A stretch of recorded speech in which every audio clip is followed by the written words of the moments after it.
안녕하십니까. 공병호입니다. 계엄이 이제 무산되고 난 다음에 이제 계엄과 관련한 그런 새로운 사실들이 하나하나 이제 수면 위에 떠오르지 않습니까?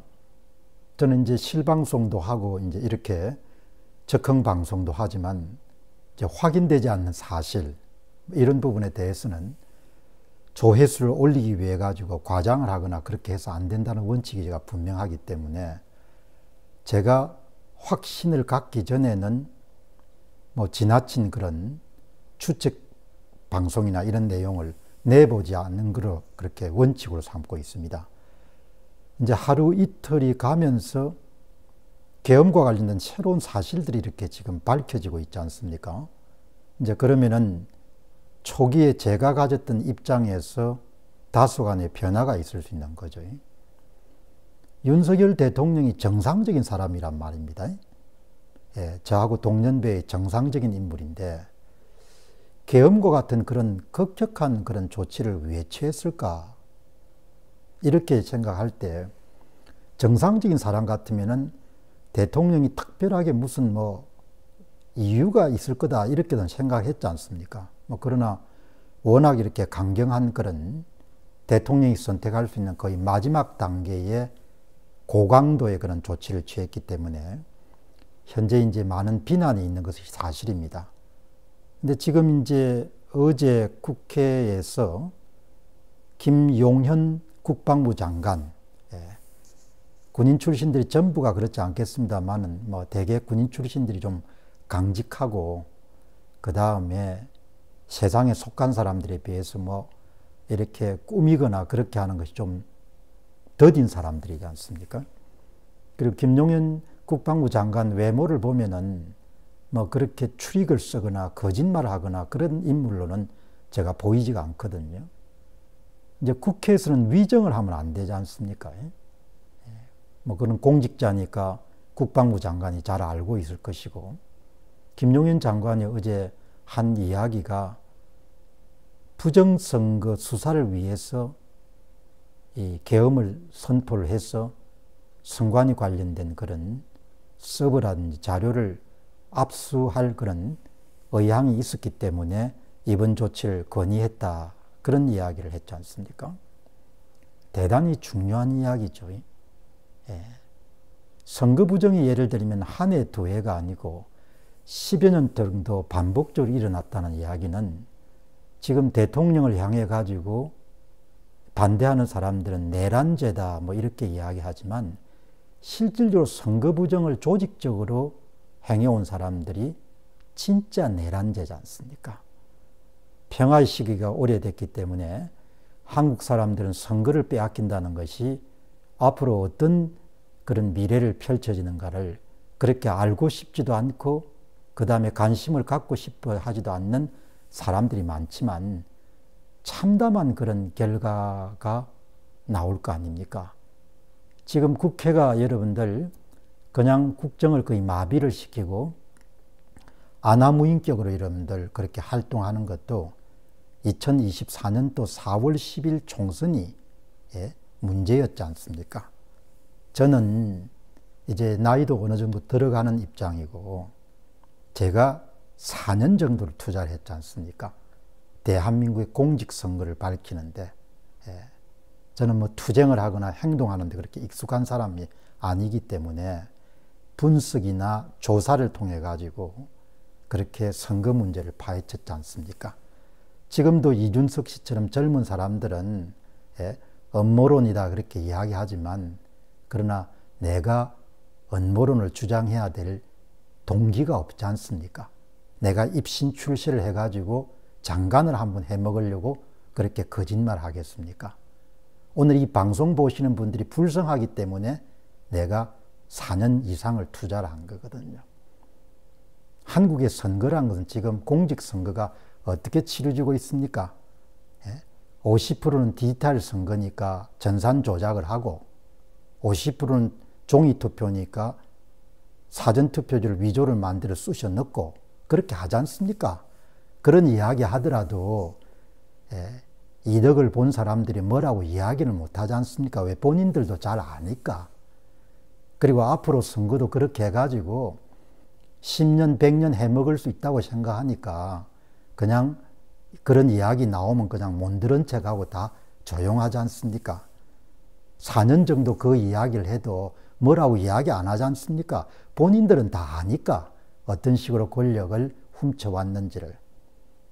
그렇게 권력을 훔쳐와가지고 이번 2024년도 4월 10일에 피날레를 장식한 거 아닙니까? 완전히 윤 정부를 그냥 갖고 놀 수 있는 모든 장치를 마련한 거지 않습니까? 어제 스카이데일리 선거 공정성 문제에 다른 방송들이 다 입을 다물지만 언론 매체 가운데 정론을 펼쳐온 스카이데일리가 여러분 어제 특종을 했지 않습니까? 오랫동안 갖고 있던 기사를 내보냈죠. 그 기사 내용이 정부가 이미 2023년 7월 달에 선거관리위원회 서버 가운데 5%를 조사를 해가지고 포렌식 조사를 해가지고 거기서 전산 조작한 증거물을 다 확보한 거지 않습니까? 그 당시 좀 강직한 김규현 국정원장이 그 내용을 즉시 대통령실에 보고했고 그 다음에 김규현 원장이 정보 수뇌부들하고 그런 미팅에서 전산 조작 내용을 공유한 내용들이 나오지 않습니까? 그리고 석연치 않게 11월 달에 내부 문제로 인해 가지고 김규현 원장을 잘랐지 않습니까? 이제 그때도 선거 공정성 문제에 깊은 관심을 가졌던 사람들은 김규현 원장이 그런 건드려서 안 되는 그런 사안에 손을 댔기 때문에 그냥 모함에 걸려가지고 나가게 됐다. 그런 추론을 하시는 분들이 많았지 않습니까? 대통령이 이제 당해보니까 이건 도저히 안 되겠다 싶어가지고 김용현 장관의 그런 건의를 받아들여가지고 이번에 계엄을 선포했는데 무산됐지만 결국 계엄 선포 전문에서 대통령이 담은 전문이 종북 세력의 척결이라는 이런 용어가 결국은 좀 더 직설적으로 부정선거 세력과의 전쟁이라는 그런 표현을 담았으면 더 좋지 않았겠느냐 그렇게 생각이 드는데 뭐 대통령 입장에서는 그런 표현을 직접 담는 것보다도 종북 세력 척결 뭐 이런 식으로 해서 우회적으로 담는 것이 더 나을 것이다 그렇게 이제 판단하셨겠죠. 지금 이제 한국에 이 문제가 불거져 나오더라도 이번 계엄에서 선관위 쪽에 더 많은 그런 계엄군을 투입했던 내용들에 대해서 한국의 대부분의 언론사들은 입을 다물 겁니다. 왜냐하면은 본인들이 그 문제가 은폐하는 데 크게 역할을 해왔기 때문에 미국의 주류 언론들하고 다 마찬가지죠. 미국의 도널드 트럼프 당선인이 권력을 잡게 되면은 그 다음에 이제 부정선거 수사 들어가지 않겠습니까? 그분이 갖고 있는 그런 힘이라든지 의지 같은 걸 보게 되면은 그 이제 한국 신문들이 협조를 안 하겠죠. 그래 대통령을 완전히 그냥 이상한 사람으로 몰아가지 않겠습니까? 한국의 식자층들, 많이 가진 사람들, 여야를 불문하고 정치인들, 언론인들 다 여러분 이걸 덮지 않습니까? 그리고 알아도 모르는 척 하지 않습니까? 이거 여러분들 한국 사람들 앞으로 무진장 고생할 겁니다. 저는 가늠이 안 됩니다. 얼마나 고생을 할지. 지금 우리가 경험하고 있는 이 혼란, 그냥 더불어민주당이 그냥 행패를 뿌리는 거지 않습니까? 이거는 그냥 제가 볼 때는 맛보기 정도일 것 같아요. 나라가 완전히 박살이 날 겁니다.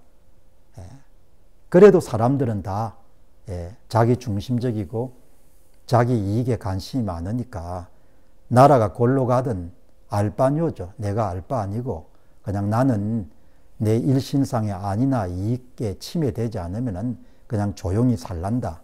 그렇게 되는 거지 않습니까? 이제 초기에 그런 계엄 사태와 달리 대통령이 왜 그런 판단을 내렸을까? 김용인 국방부 장관이 그 나이에 그런 판단을 왜 내려서 건의를 했을까? 이런 부분들이 다 이제 밝혀진 거죠. 그러니까 계엄령이 새로운 국면에 들어간 겁니다. 이제 한국 사람들이 이 문제를 직시하고 자신의 앞날과 후손들의 앞날을 위해 가지고 현명한 그런 판단과 행동을 할지는 두고 봐야겠습니다. 두고 봐야겠지만 저는 참 한국인들의 앞날을 걱정합니다. 그냥 걱정하는 정도가 아니라 무진장 걱정합니다. 왜냐하면 아니까.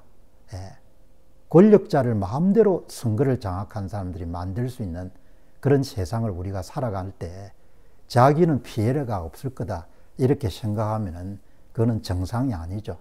그러나 인간은 자기가 워낙 즐기기 때문에 지금도 다 이런 저보다 훨씬 연배가 젊은 사람들이 불의와 부정과 거짓과 사기를 덮기 위해서 혼신의 힘을 다하지 않습니까? 뭐 어떻게 보면 그동안 잘 먹고 잘 살았습니다. 앞으로는 어떨지 모르겠지만 한국인의 분발을 촉구합니다. 감사합니다.